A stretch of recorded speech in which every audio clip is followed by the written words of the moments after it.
unbiased coin or unbiased. So we are not concerned about a biased coin or biased.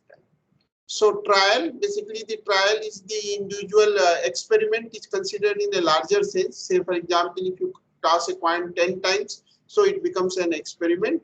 And if you toss a coin one time, so it is basically the first trial. So experiment consists of several trials, and we use the word trial in day-to-day life as well as in probability context. So when we enlist all the possible outcomes of the experiment together in the form of the set, we call it a sample space. So it is a set of all possible outcomes, and usually in the books you will find the two symbols, either capital S or capital omega. Okay, so depending upon the situation, we interchangeably use these two symbols. So as I told you that when you, in the case of the die, you can put all the 6 possible outcomes. In case of the coin, you can put it here. So in case of coin and die, you can define your sample space in this way.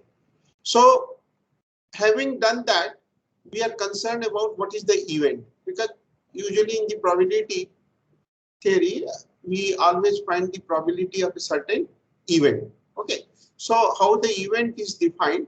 So event is nothing but a subset of the sample space, and usually it is denoted by the capital letter A, B, C. One can define any way, but the standard is that we always write in the question paper or in the exercises, let A, B, C are 3 events, or E, F, G are 3 events. So usually we denote them by capital letters. So say for example, if we toss 2 coins, we know that there will be 4 possible outcomes. And if we define a event A, that occurrence of at least 1 head. So events can be defined in terms of the words also, or as well as a mathematical form also. So depending upon the problem, how the event A is defined, that it means. So here in this case, we have said simply that occurrence of at least 1 head, which is translated, and it is put in the form of the possible outcomes, and putting them together, it becomes a set. So A is a subset of the sample space, and therefore it is an event. The complementary event we can define that when this event does not happen, so we know the complement of a set. So complement of the set is TT. So it is the occurrence of the 2 tail. Now, sometimes we use the word simple event or elementary event. Simple event means if a set consists of a single element, we call the simple event or elementary event. And sometimes the advantage of simple event is that we can calculate the probability of the larger event knowing the probability of the simple event. So all these things you will learn later on when we discuss the problems. So there are some standard symbol, as I told you, that complementary event A complement, which is equivalent to set A and its complement. Sure event or universal set, we denote by capital S. Impossible event and null set. Okay, so null set is equivalent to the impossible event, which is denoted by capital Phi. Sample space could be finite, it could be infinite, and so having defined all this terminology, we are in position to define the definition of the probability. So what we are interested is that first an experiment is defined, and then accordingly event is defined, and then we are interested in finding the probability of happening of that event. So let A be the event. Okay, if A is the event, we can denote the probability of A. P of A, it is a shortcut symbol to denote the probability of event A. So in classical definition, probability of event A is defined in the ratio of the 2 number. The denominator is the total number of possible outcomes of the experiment. Numerator is the number of cases which are related to the event A, or number of cases favorable to event A. So in classical definition, the probability of event is defined by a ratio of two numbers. So a simple example is that when we toss a coin, okay, one time, so head outcomes of head and tail, and if I say I'm interested in probability of getting head, so head, the event occurrence of head I have denoted by A. So probability of A will be 1 by 2 because there are two outcomes here in the sample space and one each on A. So 1 by 2. Similarly, if we toss two coins, we know all the possible outcomes, and in this case, if A is the occurrence of at least one head. So at least one head means these will be the possible outcomes. Okay, and if I want to find out what is the probability of A, so the total number is 4 and number of cases related to event A, which is the occurrence of at least one head, is 3. So 3 by 4. So this way the probability of event A is different. Similarly, if we toss two dice, so total number of outcomes will be 6 into 6, 36, and one can enlist all the 36 possible outcomes. But suppose we define the event B. What is the event B? Sum of the faces of the die is 7. That when you toss two dice, you get two values on each face, and if you sum them, that value should be 7. Okay. So in that case, what we do, we find out the cases which are related to this event B. Means when the sum of the two faces will result the value 7. So in this case, 3, 4, 4, 3, 5, 2, 2, 5, 6, 1, and 1, 6. So first number indicates the value on the first die, second number indicates the value on the second die. So there are 6 possible cases, and total number of cases are 36. So in this case, probability of B is 6 by 36, which comes out to be 1 by 6. Now, this definition, the classical definition, is based on 3 assumptions basically, and as you can see, the denominator has to be finite. Okay, so 3 words we use, that occurrences are mutually exclusive, equally likely, and exhaustive. Mutually, generally we start with this way, that in a order: mutually exclusive, equally likely, and exhaustive. Okay, so in the classical definition, we assume that occurrences are mutually exclusive, equally likely, and exhaustive. So let us understand what is the meaning of these 3 words. So exhaustive means finiteness, means you have exhausted all the possible outcomes of the experiment. Okay, say when you toss a coin, there are only 2 possible outcomes, head and tail. When you toss 2 dice, there will be 36. Okay, so this 36 is a finite number. So exhaustive means you have exhausted all the range, okay, or all the outcomes you have taken into the consideration. So this is referred as exhaustive. So it is connected with the finiteness. Mutually exclusive means the outcomes are mutually exclusive, and in a set theory approach, set theory, we know that if A and B are 2 sets, and if A intersection B is 5, we call A and B are disjoint set. Okay, so it is related to this, that event means it is related to the occurrences of the outcomes. So say for example, when you toss a coin, so occurrences of head and tail are mutually exclusive. Mutually exclusive means if head comes, tail will not come, tail comes, head will not come. Okay, so that is the meaning of the mutually exclusive. And equally likely means all the outcomes are equally likely means equal probability for each outcomes. Okay, means all the outcomes have equal chance of being its occurrence. Okay, so it is not like that probability of head is 1 by 4 and probability of tail is 3 by 4. It is half and half. So say for example, if you see when you toss a die, occurrence of 1 is 1 by 6, 2, 1 by 6, 3 and 6, 1 by 6. So all the outcomes have, whether it is 1, 2 or 3 or 6, have an equal probability. So in the classical definition, the occurrences are mutually exclusive, equally likely and exhaustive. So now, what are the drawbacks of the classical definition?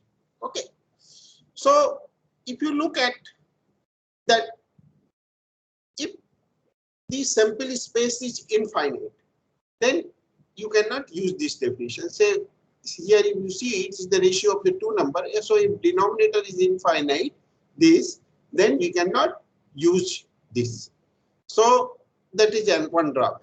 Another drawback, what happens if the occurrences are not equally likely? So these are the two major drawbacks of the classical definition, that especially when the sample space is infinite, you cannot use definition. If the occurrences are not equally likely, this definition cannot be used.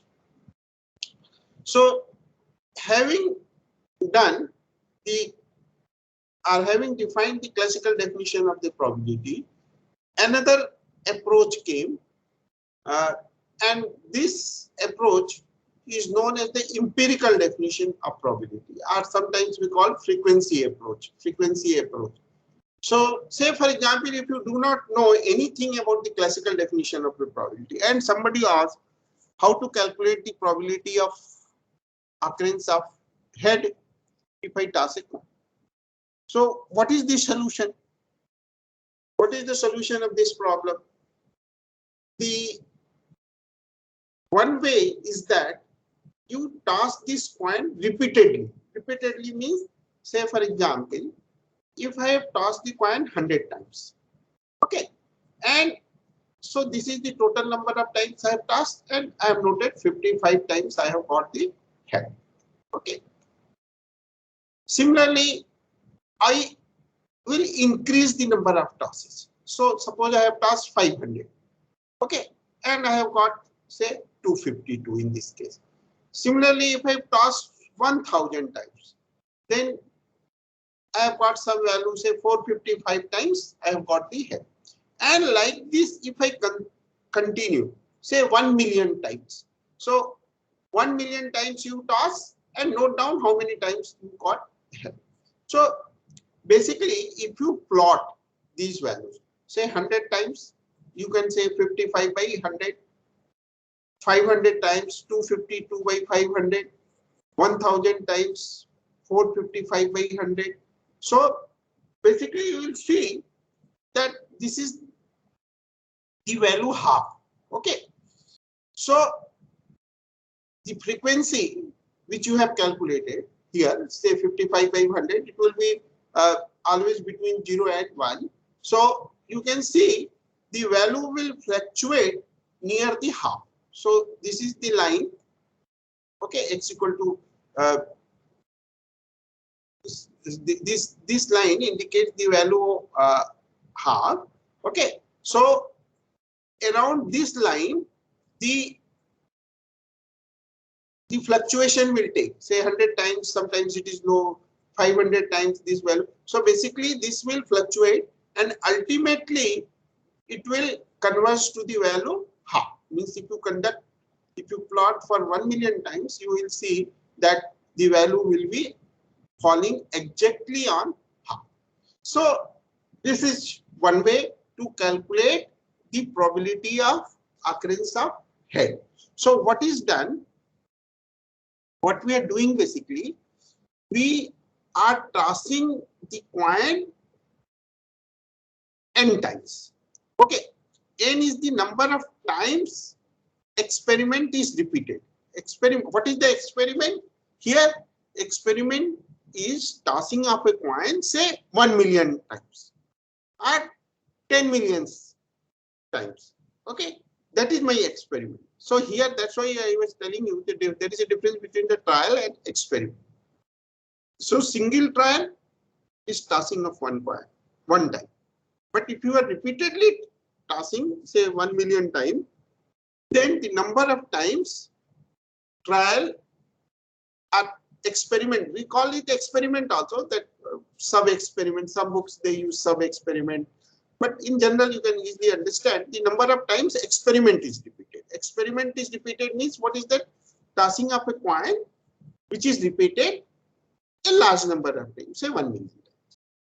And when you do that, the number of times a particular event A has occurred. So what we are considering, we want to calculate the probability of some event A.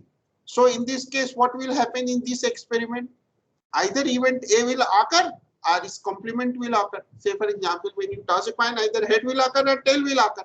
So I am interested in the number of times I will get the head. So here also, in general term, the number of times event A has occurred. Okay, that you can note down. Say if you toss a coin 500 times, then 252 times I have got the head. So that number I can calculate. Denominator I can calculate. So if I take the ratio of these two numbers, okay, as you can see, two things may happen. All the times you say if you are tossing a coin 100 times, it may happen all the times you get head, then its value will be 1 probability. And it may happen that all the times you are getting tail, then the value will be 0. Okay. So the value, this number Na by N will fluctuate between 0 and. Okay. So the two extreme situation we are not considering. This is getting always head. If you toss a coin 100 times and getting head always, when it will happen? If your coin is biased, means you have made the coin in such a way, whenever you throw, it head will come. So we are excluding that situation. Similarly, the other part, 0, when you will get 0 is you did not get any times, means all the times you are getting 10. So in that case, the value will be 0. So we are not considering. So basically this number, as you can see, will fluctuate between this ratio. This will be between 0 and 1. So far we have not defined the probability. We are just talking about this ratio. The fluctuation of this ratio will be between 0 and 1. Okay. And that's what we are trying to show you, that how the fluctuation will take place if N is repeated large. So what happens if I take the limit? What is the meaning of this limit? N tends to infinity means if I take N large, means say N 1 million, 10 million. So this ratio will converge to some value. Okay. And that value I am just denoting by star. Okay. It will converge to some value A. As you can see here, when we are plotting these ratios, it is converging to some value, say here half. Okay. On this. So the limit of this ratio. Okay. This is first ratio is taken, then limit of this ratio will converge to some number, and that number we are saying it is the probability of A. So in empirical definition, the probability of A is defined as limit to the ratio. Okay. In the classical definition, we have just defined it is a ratio of the two numbers. N is the total number of occurrences, M is the number of cases favorable to A. But here, the probability of event A is defined as limit to the ratio. And how do we write this? Probability of event A is nothing but the limit N tends to infinity Na by. Okay. Now, So this is how the probability of head I can calculate, and in fact this experiment was performed by some statistician, I don't remember his name, but and he has found that his value converges to half. Now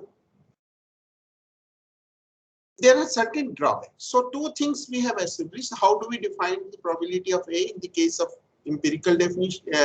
In empirical means basically experiment, okay, or frequency. So there are certain drawbacks of this. So drawback is how large n should be there. Means how many times you should perform the experiment that value should converge. Okay, that is a drawback. The second is that repeating the experiment under identical condition is not possible. Identical condition means क्या हो सकता है? Say environmental condition may be there. Second thing is that, say for example, when you are tossing a coin, and if I ask you to toss a coin 100 times, what you will do? First time you will put your coin in your hand and toss it very carefully. Okay. So you will throw very carefully. Second time, what you will do? Again, you will, but you will get tired, and after that, simply you will putting and throwing like that. So something if you have to do repeatedly, say if you have to write one line or two line sentences, you will write very nicely. But if somebody asks you to write one page, then generally your speed goes and things are not usually uniform. So repeating the experiment under identical condition is not possible.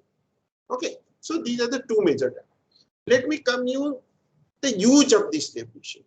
Say for example, where do we use this empirical definition?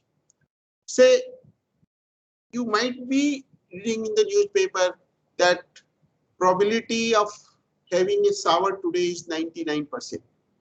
So how this 99% of the figure came? Because we have a record of the previous years, say maybe 10 years, 15 years, that weather data is there. And on particular day, we have found out that out of this, say 10 years data, 365 into 10, we have found it that on this particular day, the rain has occurred. So we count and divide by the number of records we have inspected. So it came 99%. Or suppose you are standing at a bus stop, okay, to take a bus. So what happens? You say, you usually make a statement, 95% chances that bus will come in the right time. Okay. How this number you have reached, that 95%. So in this number, 95%, you have reached because you are taking the bus at that particular stop, say maybe 365 days. Every day you are taking a bus, or maybe 300 days you are taking the bus, excluding Saturday, Sunday, every day you are going to office, and you are standing in the bus, and you find that out of 100 days, 95 times the bus has arrived in time. So this ratio we calculate, and we say 95% chance is there that bus will arrive in time. So empirical definition are still being used in many places to tell you certain numbers that what is going to happen today. Rain is there, bus is there, train is there. Several other places we use this definition. And another thing we have observed here, that this ratio will be that. What is that limit to the ratio? We have defined the probability of event A. Okay. Limit to the ratio, we have denoted probability of event A. And as you can see, it lies between 0 and 1. So probability of event will be always between 0 and 1. So this is about the empirical definition, and this is the drawbacks. So now a modern definition came into the picture. So modern definition came much later because the set theory was developed, and then major theories developed, and there are a lot of interconnection between the set and major and all those things. So the modern definition of the probability. So how the idea came? Say A is the event. Okay, that first of P of A. What is the meaning of P of A?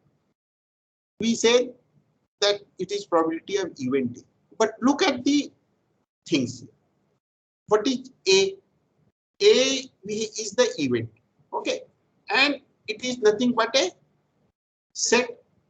Okay, because A is the subset of the sample space.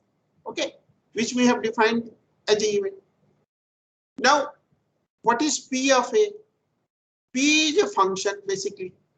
Okay, which operates on this set. So basically we call it set function. Okay, so just like in ordinary functions, say fx equal to x square, what we do? We assign a number x, say f of 2, we get value 4, f of 3, value get 9. So in that context, here f is replaced by p, x is replaced by a. So that's why it becomes the set function. Okay. So this set function, which we call probability of A is a event which is a set, and P is a function, and when it operates on this, it gives you some number. Okay. So in the axiomatic definition or modern definition of the probability, what is observed? It is observed that probability is not defined as a ratio. Okay, what is the ratio? Means classical definition. In the classical definition is the ratio. There we have defined. Or a limit to the ratio. Limit to the ratio means empirical definition. So it is simply as a set function. When we talk about the set function, it behaves with certain prescribed law, which we call axiom. So the modern definition of probability, what is done, that it is observed that the probability is not defined as a ratio or a limit to the ratio, but simply as a set function, as I have explained you here, that behaves with the prescribed set of axiom. Because whenever we define the certain function, we put certain assumptions. So here also, as you can see, set of axioms. Now, what are these axioms? So A be an event which is defined as. So as you have seen earlier that event is always a subset of the sample space. So usually in the diagram form, this is a universal set and this is an event A. Okay, A is a subset of the sample space. So we usually write that A is an event defined on S, which is the universal set or sample space, because we are using the symbol S here. Some books they use the capital omega. So there are three axioms. So probability of event A is always greater or equal to 0. Less than 1, of course, we know through the axioms, but we'll prove that P of A is less than 1. Okay. Some books they say it is between 0 and 1, but less than 1 part can be proved, and you will see at a later stage. Second axiom says the probability of a sure event is 1. Okay. So when you toss a coin, either head will come or tail will come, it's a sure event. Okay. Because every set is a subset of itself. Okay. So probability of a sure event is 1. And third axiom says that if A and B are two mutually exclusive events. Okay. Mutually exclusive events means A intersection B is 5. Both A and B are defined on S. Then the probability of A union B is probability of A plus probability of B. This axiom 3 is extended to cover the cases of n events. So if we have, so this is the generalization. Okay, axiom 3 has been generalized to include if we have A1, A2, n mutually exclusive events. So when we talk about the mutually exclusive means AI intersection AJ is 5. 5 means there is no is a null set for I not equal to j. Then the probability of union of AI, okay, each summation of P of A. So here it is for 2 events, here it is for n event. With the condition, these events are mutually exclusive. Now, further, this is generalized to cover a sequence of events. Sequence of events, let A1, A2, the sequence we write like this, dot, dot, dot, are the sequence of events in sequence of mutually exclusive events with the condition AI intersection AJ is 5. Okay, mutually it is, these are the disjoint. So in that case, union of AI is summation of P of AI, I varies from 1 to infinity. Now, just to, already the set theory. So what is the meaning of union and intersection? Basically, A is an event, so complementary of, okay. Union of AI means occurrence of at least one events. Okay. Intersection AI means simultaneous occurrence of all the events. Okay. So these are the meanings that when A intersection B means A occurs and B occurs. A union B means either A occurs or B occurs or both occurs. So that way it is generalized. So intersection of AI means simultaneous occurrence of the event. Union of AI means occurrence of at least one of the events. And A complementary is the complementary of the event A. So basically these are the 3 axioms. Okay. And the third axiom is generalized to cover the finite number of events and even a sequence of events. So the modern definition of the probability is based on the set theoretic approach, and it is also called axiomatic definition. Axiomatic means it is based on 3 axioms, and that's why the axiom 1, axiom 2, axiom 3 is written. With these 3 axioms, we can prove several results. Okay, so what are the results? See, probability of a complementary event, I can always calculate using the 1 minus probability of original event. Okay, so in many problems, it so happens that computing the probability of complementary event is easier than the probability of calculating the original event. So this result is used frequently, that if I calculate the probability of A complement, I can know the probability of A. So how to prove this? So all these results which I will be proving will be based on 3 axioms. Means while proving you have to tell but which axiom you have used. So the first result is P of A complement is 1 minus P. Now, so if you look at the diagram, so this is your sample space which is set as A is a event which is defined as S. So complementary part can be written, a complement part is shown here. Okay, that lines.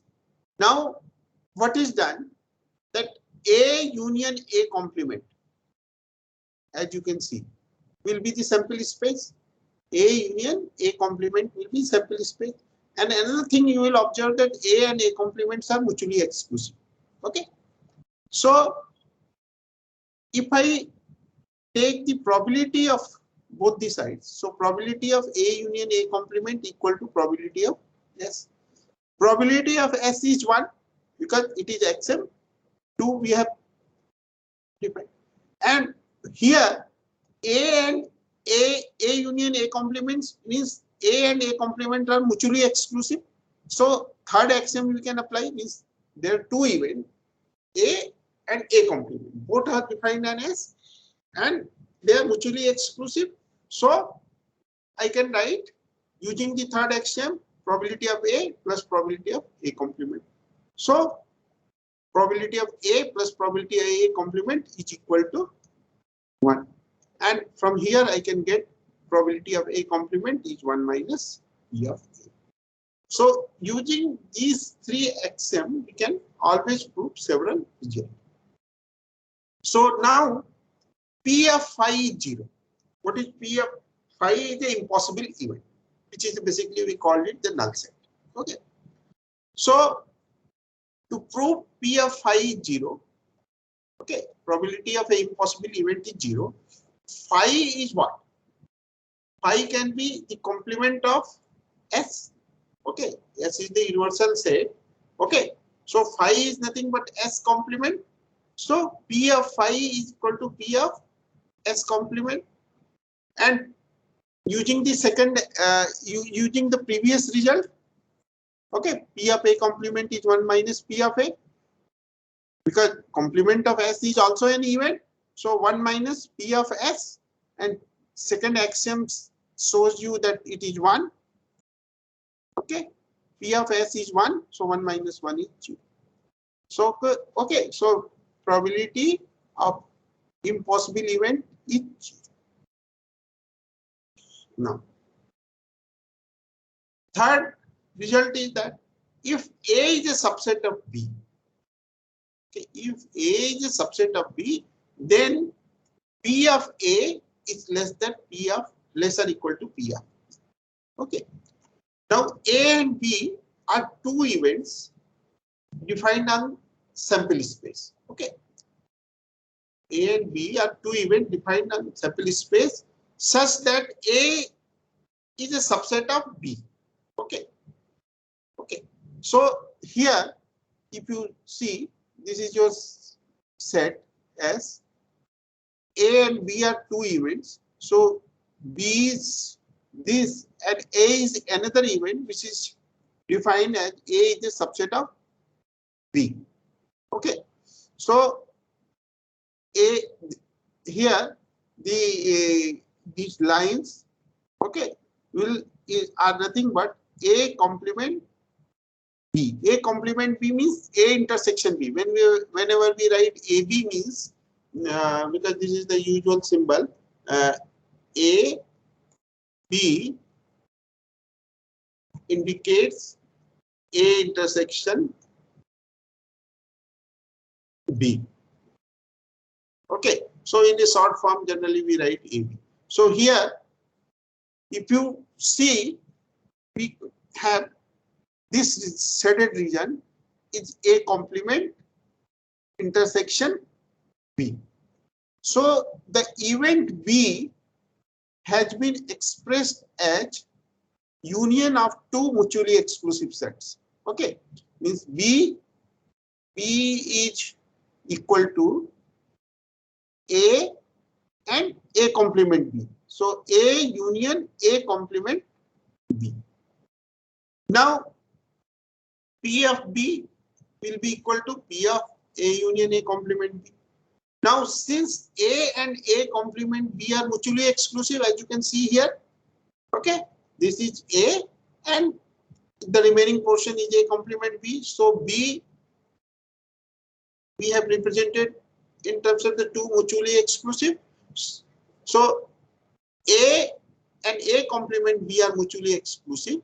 So we can use the third axiom and we can write P of A plus P of A complement. Okay.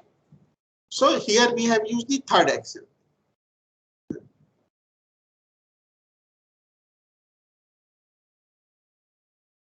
Third axiom. Okay. Now, probability of any event will be always greater or equal to 0. What is that first? If you look at the first axiom, okay, the first axiom says that probability of event A is always greater or equal to 0. So this will be always greater or equal to 0. It means P of B will be always greater or equal to P of A. Okay, because when it is this greater, either it will be equal or some value will be there. So it will be greater than this. So this implies that P of A is less than P of B. Okay. So using all the three axioms, we have proved that if A is a subset of B, we can write P of A is less than P of B. Means P of holds true, P of A is less than P of B. Now, as I was telling you, that if you look at the classical definition or empirical definition, the probability of event A will be always between 0 and 1. Okay. So in the axiom, when we wrote three axioms, we did not write that P of A is less than 1. But here, as I was telling you, that we can prove this. So P of A will be always less or equal to 1. Okay. So how this can be done? A is a subset of S. Any event A is a subset of the sample space. So A is a subset of S. So using the above result that P of A is less than P of B, we can write P of A is P of S using this one. Okay. So, and second axiom says P of S is 1. So P of A is less than 1. So probability of event A will be between 0 and 1. You can include both 0 because it may happen that all the times you are getting the same outcome. So in that case 1 and you are not getting A, so it will be 0. So the extreme cases will be 0 and 1. So 0 probability of A is 0 means it is an impossible event. And probability of a certain event 1 means it is a sure. Otherwise, probability of event A will lie between 0 and 1. So another result is that probability of A union B. Okay, so far we were considering A and B are mutually exclusive, means A and intersection B drive. Now we are saying that A and B are any two events defined on sample space. We are not putting any condition that mutually. We are simply saying that A and B are any two events defined on S. Then probability of A union B is equal to P of A plus P of B minus P of AB. Now this result we call it addition law or theorem of total probability. Okay. So how to prove this result? That P of A union B is equal to P of A plus P of B. So let us see what is A union B. Now A and B are any two events. So we are not making them mutually exclusive. There is some common portion. Okay. So this is nothing but, as you can see, A intersection B, this region. Now, the idea is same, that you have to write into the two mutually exclusive part. Okay. So A union B we can write, if you look at this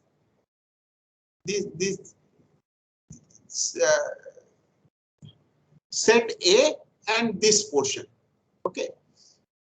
This portion which I have marked A complement B. So this is whole A and then this portion. Okay. So this portion I have marked it A complement B. Okay.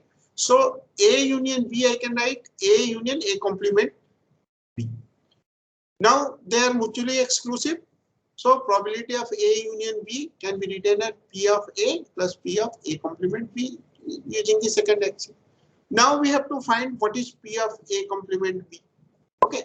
So A complement B, you can see, is this portion, and if I consider the whole event B, okay, then B consists of two parts, AB and A complement B.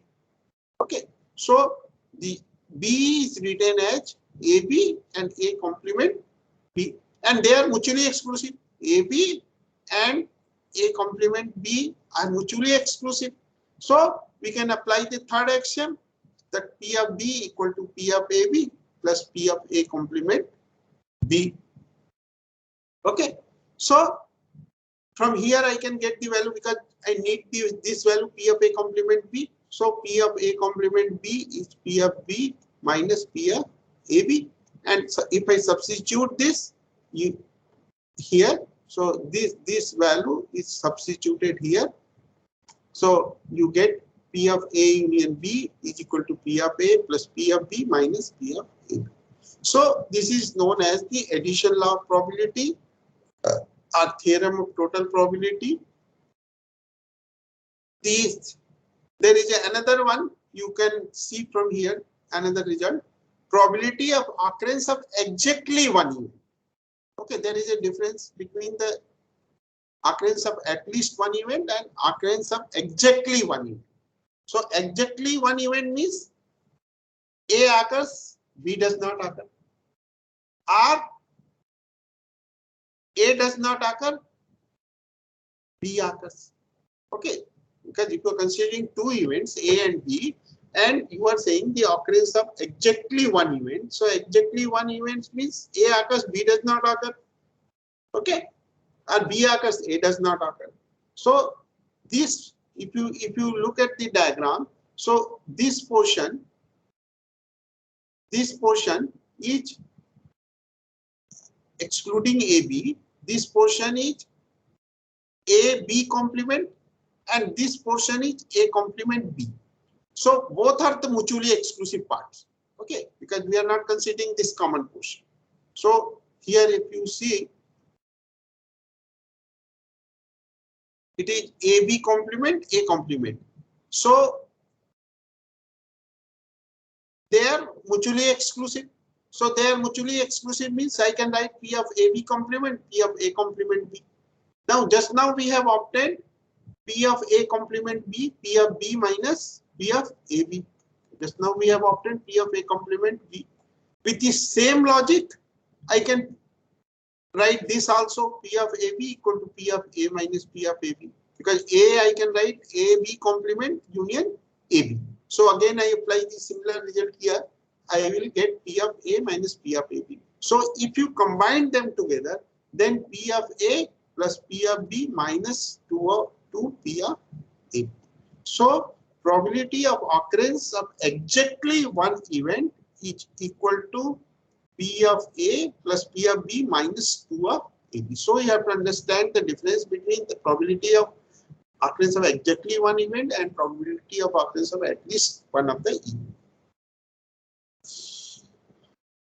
So another result you can see from here before we close it, because so probability of A union B is equal to probability of A plus probability of B minus P of AB. Okay, so this result we know. So from here, probability of A union B is also an event. So probability of A union B will be always less or equal to 1. So if I apply this result here, so P of A plus B minus P of AB will be less than 1. So if you simplify this, so P of basically 1 you take this side, AB you take this side. So P of A plus P of B minus 1 is less than P of AB. So from this inequality, what do we get? P of AB will be always greater than P of A plus P of B minus 1. So say for example here, P of A is this, P of the 0.90. So P of AB will be always greater than 0.85. So there is an inequality which is known as Bonfermi's inequality. Okay, so this is the special case of the for Bonfermi inequality for the case of the two events. General form I will give you in the next class. So this is all about talking about the axiomatic definition. So if you have any question, you can put me, because you might be having next class. Is that fine? Yes, sir. Yeah. Okay. Yes, so have, okay. Is the pace is fine? Yes, sir. Okay. Yes, sir. Okay. Okay then. Then we'll meet tomorrow. Okay. Tomorrow class is 11. Okay. Thank you. Thank you, sir. Thank you. Thank you, sir. Thank you.